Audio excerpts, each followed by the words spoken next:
Olá, tudo bem? Eu sou Everton Amorim e essa é uma aula de matemática.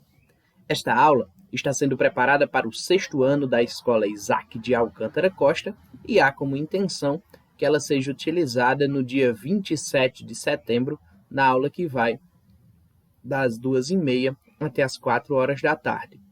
A agenda para essa aula é a correção do exercício que tratava a respeito de porcentagem escrita na forma decimal e também, além da correção desse exercício, será realizada a primeira parte da nossa revisão do terceiro bimestre. Everton, por que a gente vai fazer a primeira parte da revisão? No calendário, a previsão é que as nossas avaliações aconteçam na semana seguinte. Então, por conta disso, essa semana ela vai ser de revisão. A gente vai passar por os conteúdos, lembrar quais são os conteúdos. Eu vou mostrar para vocês no nosso livro didático onde é que vocês vão encontrar esses conteúdos. E, além disso, também a gente vai fazer um trabalhinho de revisão. O nosso trabalho de revisão vai ser dividido em duas partes. Na verdade, vai funcionar como dois trabalhos distintos. A gente vai pegar um primeiro bloco, que é esse que a gente vai observar na aula de hoje, de mais ou menos metade dos conteúdos que a gente viu nesse terceiro bimestre. E amanhã, ou na aula seguinte, a gente vai ver um segundo bloco, que é o bloco das questões dos assuntos restantes. Amanhã vai ser oportunizado para a gente fazer a correção desse primeiro bloco de questões, e aí, por conta disso, a gente tem essa condição de passar esse conteúdo hoje, fazer esse trabalho hoje, e amanhã já fazer a correção desse trabalho.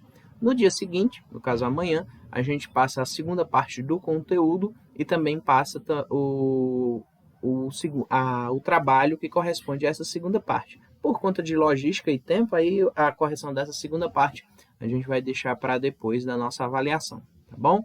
Então, sem mais delongas, a gente vai analisar agora o exercício que foi passado na aula anterior, que é o exercício que trata a respeito de porcentagem escrita em forma decimal. Está aí na página 191, 192, questão de 1 a 4. Então, a gente vai estar observando esse exercício agora. O exercício da gente pedia aí na primeira questão o seguinte: escreva as porcentagens utilizando números decimais. E aí vocês observam que as minhas respostas já estão aí, mas vamos analisar. Como é que eu faria isso? Para você estar escrevendo essas porcentagens utilizando números decimais, o ideal é que você reorganize essa porcentagem como uma fração, e a partir da fração descrita, aí você tem condições de estar observando como é que vai fazer isso. Eu só vim aqui para a lousa, a letra A diz 9%, a letra B 16%, letra C 87%, e letra D 170%. Vamos aqui, deixa eu só ampliar para vocês. Como é que eu faço isso então, Everton? Veja só, 9% é a mesma coisa que 9 sobre 100. 9% é a mesma coisa que 9 sobre 100. E escrito dessa forma, agora eu tenho uma divisão. 9 dividido para 100, eu ando a vírgula duas casas para a minha esquerda. Então vai ficar 0,09. Everton, como assim? Ó? Não é 2, 0? A vírgula está aqui, ó. 1, 2. Mas não tem nada aqui, aí põe o 0 e o 0. Por isso que fica 0,09. 16%, mesma lógica. 16 sobre 100, que é igual a... Eu vou pôr 16 para explicar a vocês. 0,16. A vírgula originalmente não estaria aqui. Aí eu vou andar ela duas casas, que é a quantidade de 0. 1, 2. Fica 0,16. 87%. 87 dividido para 100 é igual a 0,87. E 170%. 170 dividido para 100 vai ficar 1,70, 1,7, tanto faz. E aí está respondida a nossa primeira questão. A questão de número 2 traz para a gente o seguinte, ela diz: dividindo um número natural, é possível, dividindo dois números naturais, é possível obter um número decimal. Escolha um exemplo em que isso acontece e expresse esse número em porcentagem. Pessoal, essa é uma questão de resposta pessoal, porque você podia estar escolhendo qualquer exemplo, mas eu vou pegar um exemplo qualquer aqui. Número 1 e número 4, por exemplo. O número 1 dividido para o número 4. Quando eu divido o número 1 pelo número 4, eu vou ter como resultado, então, aí 0,25. Mas eu vou fazer aqui o algoritmo da divisão para vocês. 1 dividido para 4, não dá, acrescento 0, 0 e vírgula. 10 dividido para 4, cabe 2. 2 vezes 4 é 8. 8 para 8, desce 2. 2 não dá para dividir para 4. Novamente eu acrescento 0. Não preciso mais colocar a vírgula, porque eu já estou ali na casa dos decimais. 20 dividido para 4, 5.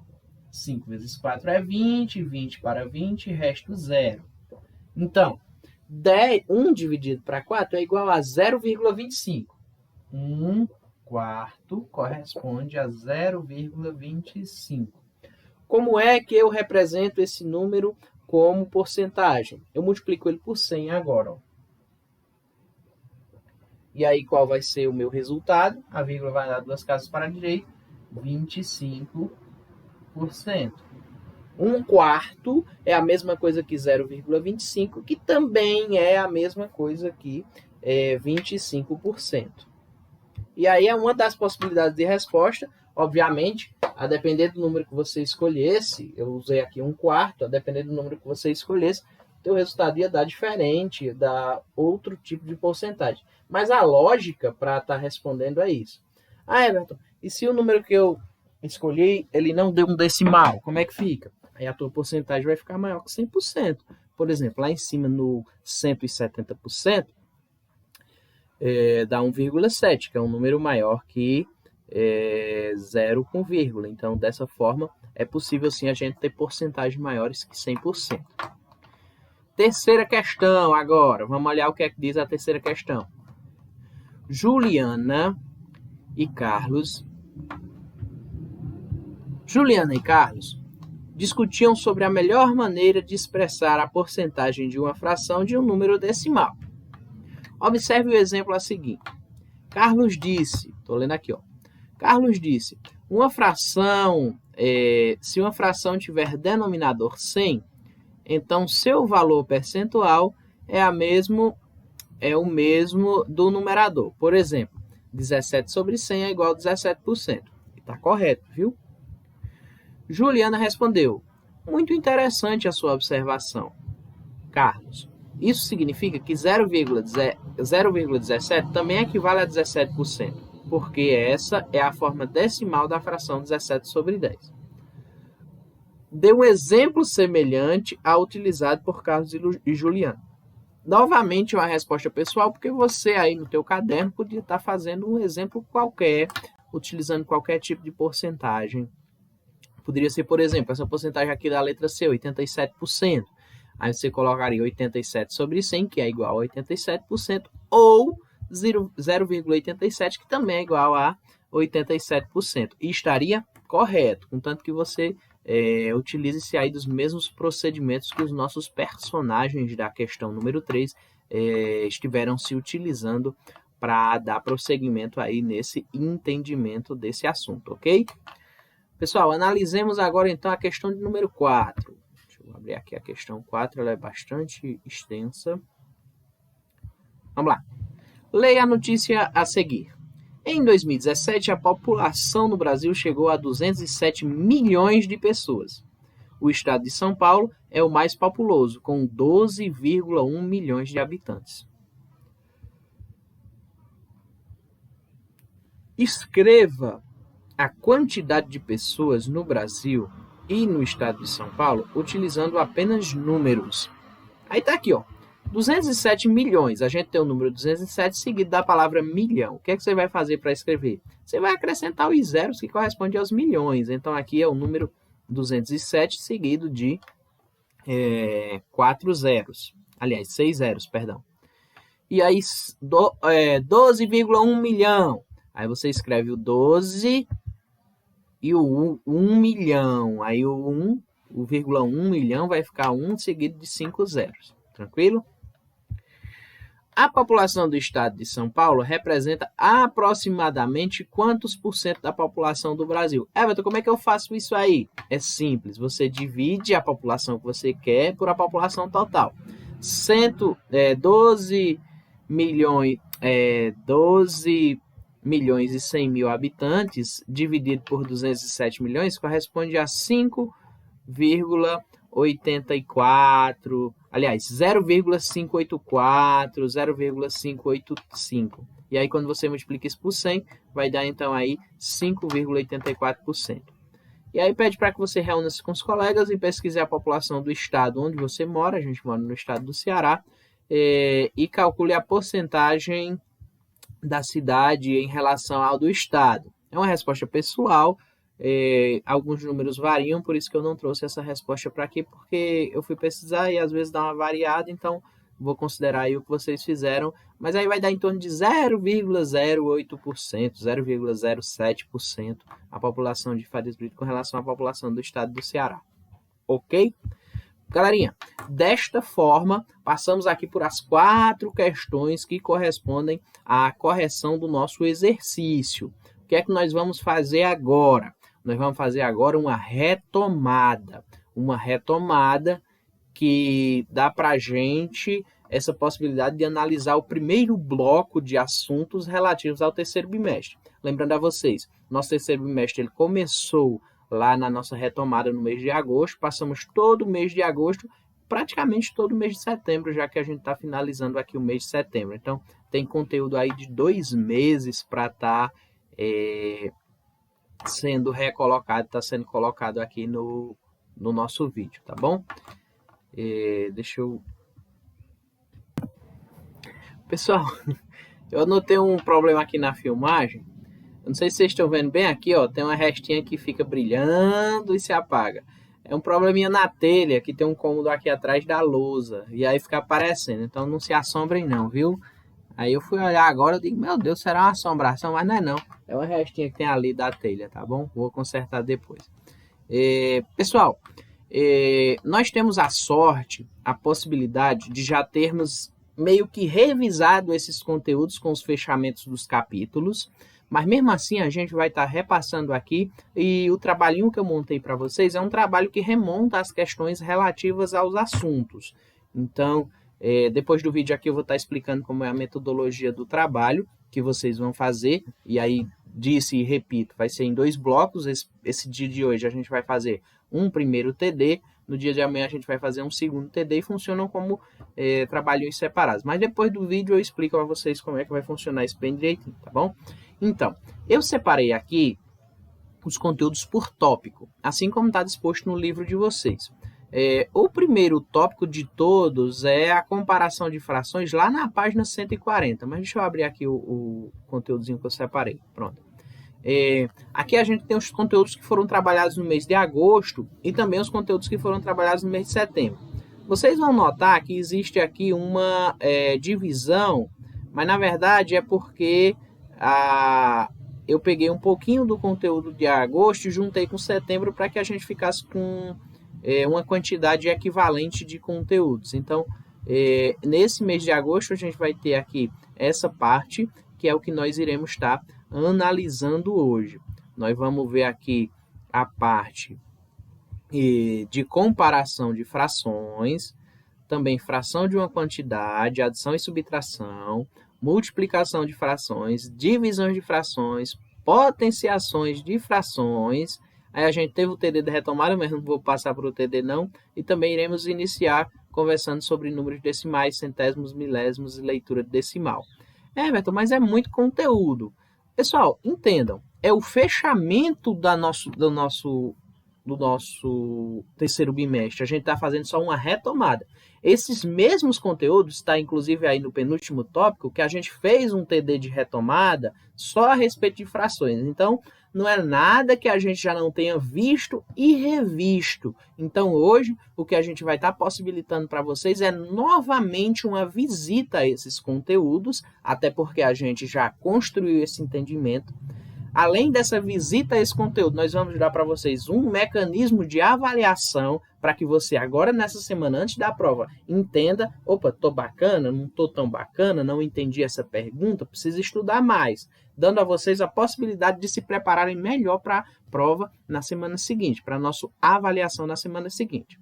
A avaliação é só um dos critérios que compõe a nota de vocês. Ela não é o critério macro, ela não é a única coisa que gera nota. A nota, ela vem de uma série de coisas. Inclusive, por conta disso, a gente fez um trabalho de percurso, um TD de revisão, sempre no fechamento dos capítulos. Isso já vai me mostrando, isso já vai me dando um entendimento de como é que estão vocês, de como é que vocês estão com relação ao conteúdo, tá bom? Ó, a restinha aparecendo, depende do sol. Quando o sol sai, a restinha aparece. Estranho que for aparecendo 2 rolinhos, mas não se preocupem não, é a resta mesmo. Então, retomando. E aí, isso aqui dá para vocês as condições de fazer uma análise, uma autoavaliação. Além da prova, além dos trabalhos, além de tudo isso, a gente tem a participação, as atividades que vocês me enviam, a interação, toda a integração do conteúdo. Então, a nota de vocês é composta a partir de uma série de critérios. O processo avaliativo, a provinha que vocês fazem na semana que vem, é só um dos tantos processos que a gente tem. Então, não adianta não participar, não mandar atividade, não fazer trabalho e querer tirar uma nota boa na prova. Mas eu fechei a prova. Para mim não significa nada, eu não lhe conheço. Eu não sei o que foi que você fez para fechar essa prova, então é todo um percurso. A nota de vocês é composta a partir da trajetória que vocês traçam na construção desses conteúdos de forma diária. A avaliação é só um tipo de fechamento para que a gente chegue nessa nota e inicie o próximo bimestre. Então, sem mais delongas, a gente vai fazer, como eu disse a vocês, a gente vai fazer uma visita rápida a esses conteúdos, até porque são conteúdos que a gente já viu incessantemente. Esse conteúdo de comparação de frações, ele começa na página 140. Um detalhe, se alguém quiser tirar um printzinho da tela para guardar isso aqui, aí guarda que dá um roteirozinho de estudo para vocês. Dá pausa no vídeo e dá um print. Agora eu vou abrir o livro. Pronto, começamos com comparação de frações. O que é que vem a ser essa comparação de frações? A gente já viu e reviu, mas vamos rever mais uma vez. A comparação de frações, e esse desenho é ótimo, eu adoro esse desenho, ele mostra para a gente que é possível eu, a partir de uma análise, entender se uma fração é maior ou menor que outra, se ela é igual, se ela é equivalente. E aí aqui eu tenho esse tabletezinho de chocolate em que eu tenho aqui 8 dozeavos e do outro lado 6 dozeavos, mostrando para vocês que 8 dozeavos é maior que 6 dozeavos. Everton, mas aí é fácil de entender, porque aí os numeradores também são maiores que um maior que o outro. 8 é maior que 6. Sim, 8 é maior que 6. Mas esse tipo de comparação aqui, nesse nível, só funciona desta forma se o denominador, que é a parte de baixo da minha fração, for equivalente, for igual. Então, essa análise é possível desde que o denominador seja igual. Everton, mas e se o denominador não for igual? Opa, já tem um exemplo aqui, ó, em cima da bucha. Eu tenho aqui, ó, 3/4, 2/3 e 1/2. E esse tracinho aqui mostra essa análise, dizendo que 3/4 é maior que 2/3, que é maior que 1/2. Mas como é que eu faço isso? Como é que eu sei fazer isso sem precisar necessariamente estar fazendo esse desenho, estar fazendo essa escrita dessa maneira? A gente vai buscando por frações equivalentes. Eu tenho aqui, ó, 3/4, 2/3 e 1/2, e eu vou buscar frações equivalentes. Como é que eu encontro uma fração equivalente? É só eu estar multiplicando o denominador e o numerador pelo mesmo número, e aí eu encontro uma fração equivalente. Aqui, nesse caso dessa primeira 3/4, eu multipliquei por 3, tanto o numerador quanto o denominador, e cheguei em 9 dozeavos, que é equivalente a 3/4. Por ser equivalente, ela representa a mesma quantidade. 2/3, multipliquei tudo por 4, cheguei em 8/12. 1/2, multipliquei tudo por 6, cheguei em 6/12. Por que eu fiz isso? Coloquei todas com o denominador 12, com 12avos na parte de baixo. Para que aqui elas sejam iguais e eu possa fazer o meu comparativo, porque a gente viu anteriormente que, sendo denominadores iguais, eu posso comparar com tranquilidade só mesmo o numerador. E vai estar disposto da mesma maneira que nós vimos lá no desenho. Até foi criado um outro desenho aqui embaixo, já colocando em 12avos, e vocês observam que fica da mesma forma. 6/12 é menor que 8/12, que é menor que 9/12. E aí a gente chega na seguinte conclusão, já que eles têm umas equivalências, então 1/2 é menor que 2/3, que é menor que 3/4. O princípio de comparar frações funciona dessa forma. Você pode comparar elas tendo denominadores iguais. Eu simplesmente vou olhar o numerador, e não tendo denominadores iguais, o procedimento que eu vou tomar é eu tentar tornar de alguma forma esses denominadores iguais. Aí a gente fez um exercício e aí a gente foi para fração de uma quantidade. É o próximo tópico. Deixa eu só mostrar aqui rapidinho. Ó. Próximo tópico, fração de uma quantidade, adição e subtração de fração. Como é que eu faço? Como é que eu faço para tirar a fração de uma quantidade? E aí, o que é que eu vou fazer? Eu simplesmente vou estar aqui observando, por exemplo, no caso de 1/3 de 135, é um exemplo que tem aqui, quando eu calculo, eu simplesmente pego 1/3 e multiplico por 135. Como é que eu faço isso? 1 vezes 135 dividido para 3. 1 vezes 135 dividido para 3 é igual a 45. O procedimento é esse. Multiplica pelo de cima, divide pelo de baixo. Só isso, e aí eu consigo encontrar a minha fração aí de uma quantidade. Ou então, multiplico por a fração, porque essa ideia de multiplicar por o de cima e dividir pelo de baixo é simplesmente dizer que eu estou multiplicando por a própria fração.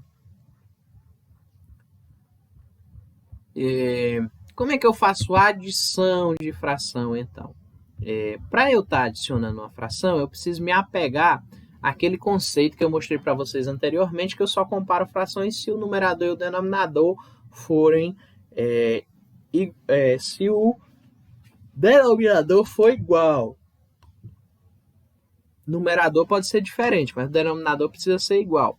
E aí, o que é que eu faço? Eu repito o meu denominador e somo o meu numerador ou subtraio o meu numerador. Inclusive, tem um conceito aqui no livro de vocês que diz o seguinte: em uma adição ou subtração em frações cujo denominador são iguais, adiciona-se ou subtrai o numerador e conserva-se o denominador. Trocando em miúdos, tentando deixar da forma mais clara possível, somo a parte de cima e a parte de baixo eu simplesmente repito. Só posso repetir se ela for igual.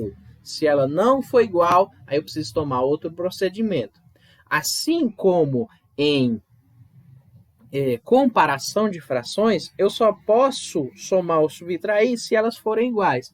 Se elas não forem iguais, aí eu vou fazer o mesmo procedimento lá de comparações e eu vou estar encontrando frações equivalentes cujo denominador seja igual. Por exemplo, aqui na soma de 2/5 mais 1/4. O denominador 5 e o denominador 4 são denominadores diferentes. E, desta forma, eu não posso somar. Eu só posso somar se eles forem iguais. E aí, para eles serem iguais, eu vou estar aqui fazendo uma multiplicação na parte de cima e na parte de baixo, sempre pelo mesmo número. Na fração seguinte pode ser por outro número, não tem problema. A ideia aqui é que eu encontre os denominadores equivalentes. E aí eu encontro, por exemplo, 8/20, que é equivalente a 2/5, e 5/20, que é equivalente a 1/4. E desta forma, sendo eles equivalentes, agora eu posso somar. Eu tenho aqui 2/5 mais 1/4. Isso aqui eu não posso fazer. Mas eu tenho as equivalências dele, que é 8/20 mais 5/20. E aí sim, aqui eu posso repetir o 20 e estar somando 8 mais 5, que é igual a 13. Portanto, a resposta disso aí é 13/20. Everton, tem como simplificar? Nesse caso aí não dá para simplificar, porque o número 13 é um número primo, então já está na sua fração, no seu formato irredutível, ok? Então, lembrando, retomando, relembrando, soma de frações. Se o denominador for igual, repito o denominador e soma os numeradores. Se o denominador for diferente, vou encontrar frações equivalentes a essas frações cujo denominador seja igual. O denominador tem que ser igual para poder somar ou subtrair. Se for diferente, não dá certo, não funciona. A minha questão vai gerar um resultado errado. Tem até um conceitozinho aqui, rapidinho.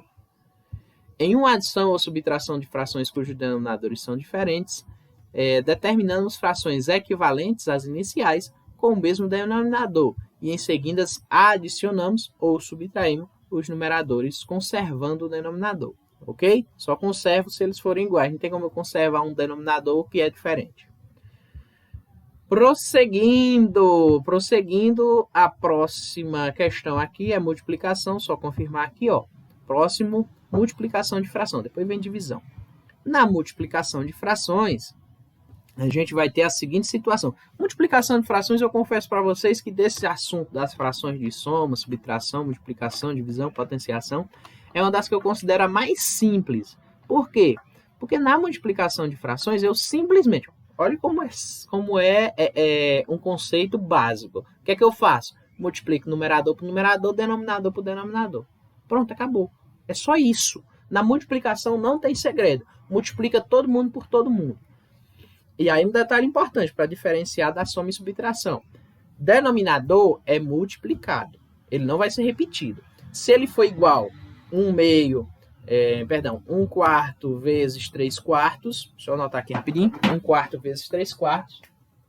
1 quarto vezes 3 quartos. Esse de baixo vai se repetir? Não. Na multiplicação, multiplica todo mundo por todo mundo. Isso aqui vai ser igual a 3,16 avos. Tá bom? Só para esclarecer para vocês que iguais ou diferentes, eles vão ser multiplicados. Essa ideia de manter os iguais serve só para as operações de soma e subtração. Então não tem nem muito o que eu dizer aqui. O conceito é esse. O conceito aqui como é bonitinho. O produto de duas frações em um número, na forma de fração que tem como numerador o produto dos números, é com o denominador o produto dos denominadores. Eu escreveria melhor. Multiplique todo mundo por todo mundo e acabou. Resultado está ali tua fração. Chegando na tua fração, se tiver como reduzir ela, aí você dá uma simplificada. Aí, aqui nesse conteúdo de multiplicação, vem um conteúdozinho chamado inverso de uma fração, que é preciso a gente entender para poder chegar no conteúdo de divisão. O que é o inverso de uma fração? O inverso de uma fração, eu tenho um numerador e denominador. O que é que eu faço para inverter essa fração? Troco. Quem é numerador vira denominador, quem é denominador vira numerador. Everton, para que eu preciso saber disso? Porque no conceito da divisão de frações eu vou precisar estar fazendo a inversão de frações. Aí tem a fração inversa de 1/7 é 7 sobre 1, ou simplesmente 7. A fração inversa de 7 é 1 sobre 7. E por aí vai. Você pega o de cima e traz para o de baixo. Everton, mas se for um número natural, um número inteiro, não tem nada embaixo. Todo número pode ser escrito como forma de fração. Está aqui o exemplo do 7. O 7 é como se ele tivesse 7 sobre 1. E aí, para inverter ele, fica 1 sobre 7. Vamos lá. O que eu preciso saber do inverso de uma fração? Preciso saber do inverso de uma fração por conta do conceito de divisão de frações. Na divisão de frações, para eu estar fazendo uma divisão de fração, o que eu vou fazer é simplesmente... Na divisão de fração por outra, multiplica-se a primeira fração. A primeira está ali, bonitinha, deixa ela do jeito que está. E aí, na segunda, você faz aquela ideia do inverso. Multiplica a primeira pelo inverso da segunda. E, deste modo, você já fez a sua divisão. Sempre. E se for por um número inteiro? Aí você organiza ele como formato de fração. Se for 2, é 2 sobre 1. Se ele tiver primeiro, deixa ele 2 sobre 1. Se ele tiver depois, aí vai ficar multiplicando por 1 sobre 2. Feito isso, a gente chega aqui, então, em potenciação de fração. Deixa eu só ver aqui de novo, novamente. A gente já viu divisão de fração. Aí vamos ver agora de potenciação de fração. E aí o trabalho, obviamente eu não vou revisar o trabalho, mas aí vamos ver também a ideia inicial de números decimais. Na potenciação de frações, para elevar uma fração a um determinado expoente, devemos elevar o numerador e o denominador a esse expoente. Como assim, Everton? Se eu estou com a fração elevada à quarta potência, quer dizer que a fração 2/5 é 2/5 vezes 2/5 vezes 2/5 vezes 2/5. Ou eu trago aqui a minha potência, o meu expoente para cima do denominador e também do numerador. Deste modo, eu fico com 16 sobre 625. Trocando em miúdos, em uma potenciação de fração, eu elevo toda a fração a essa potência. Se eu estiver tratando de número misto, é interessante que eu transforme esse número misto simplesmente em uma fração para que fique mais simples de eu estar localizando. E aí, desse modo, pessoal, a gente também tem a ideia de expressões numéricas, que as expressões numéricas relativas a frações, a gente precisa estar respeitando aquela regrinha. Primeiro faz parênteses, chaves e colchetes, e depois potência, multiplicação e divisão, soma e subtração, sempre respeitando a ordem em que aparecem. E aí finalizamos o capítulo de fração e fizemos um trabalhinho lá, e vocês podem inclusive utilizar-se das respostas daquele trabalhinho, também da correção daquele trabalhinho de fechamento de capítulo para estarem estudando. É uma das possibilidades, uma das tantas possibilidades que foram entregues. No capítulo seguinte, foi trabalhada a ideia de número decimal. E aí, lá nos números decimais, a gente viu a questão inicial da ideia de décimo, centésimo e milésimo. O que é o décimo? É a décima parte. O que é o centésimo é a centésima parte. O que é o milésimo é a milésima parte. O que é 3 décimos? 3 décimos é 3 de 10. 3 de 10. A cada 10 eu tiro 3, então eu tenho ali 3 décimos. E aí eu posso estar representando isso como fração também. A ideia para centésimo é basicamente a mesma. 28 centésimos é 28 dentro de 100, ou 28 sobre 100, pode ser representado como fração. Um centésimo é a centésima parte. Em um grupo de 100, ela é uma unidade. Já no milésimo, funciona absolutamente da mesma forma. 77 milésimos é 77 quadradinhos desse em um bloco de 1000 quadradinhos. Tá bom? Deixa eu só verificar aqui.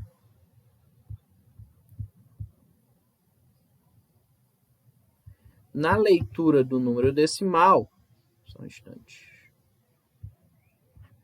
Na leitura de um número decimal, a gente tem os quadros de ordem. Por exemplo, aqui eu vou estar lendo 2,1, 2 inteiros e 1 décimo, porque passou da vírgula, uma casa é décimo, 2 casas é centésimos, 3 casas é milésimos, tá bom? Aqui, 2,1 décimo, 79 centésimos, 917 milésimos, 23 e 56 milésimos. E aí está feita aqui a nossa leitura de frações. Comparação do número decimal, deixa eu só verificar aqui, eu acho que já está no segundo bloco.